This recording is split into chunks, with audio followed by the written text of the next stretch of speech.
નમસ્કાર, ભારત મિત્રમાં સૌનું સ્વાગત છે। વલસાડ જિલ્લાના ડુંગરા પોલીસે દમણથી સુરત તરફ જતા વિદેશી દારૂના જથ્થા સાથે એક આરોપીને ઝડપી પાડ્યો છે। રાતા 3 રસ્તા પર વાહન ચેકિંગ દરમિયાન પોલીસે DD01N 9113 નંબરનો ટેમ્પામાંથી પોલીસને 5844 બોટલ ભારતીય બનાવટનો વિદેશી દારૂ મળી આવ્યા હતા અને આ દારૂની કિંમત કુલ ₹17.15 લાખ રૂપિયાનો છે। પોલીસે ટેમ્પો ચાલક મુકેશભાઈ અમૃતભાઈ ભારતી, જેમની ઉંમર છે 24ની ધરપકડ કરી છે અને નાની દમણ ભીમપોર 4 રસ્તા નજીક રહે છે।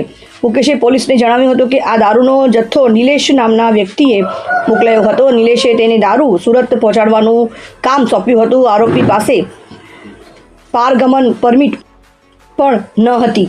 પોલીસે ₹10 લાખની કિંમતનો ટેમ્પો, દારૂનો જથ્થો અને મોબાઈલ ફોન મળી કુલ ₹27.15 લાખનો મુદ્દામાલ જપ્ત કર્યો છે। મુકેશ અને ફરાર આરોપી નિલેશ સામે પ્રોહિબિશન એક્ટ વિવિધ કલમો હેઠળ ગુનો નોંધવામાં આવ્યો છે। નિલેશ અને એમના અંદરના રસ્તોથી જવાની સૂચના આપી હતી એવું નિલેશે પોતે પોલીસને જણાવ્યું હતું।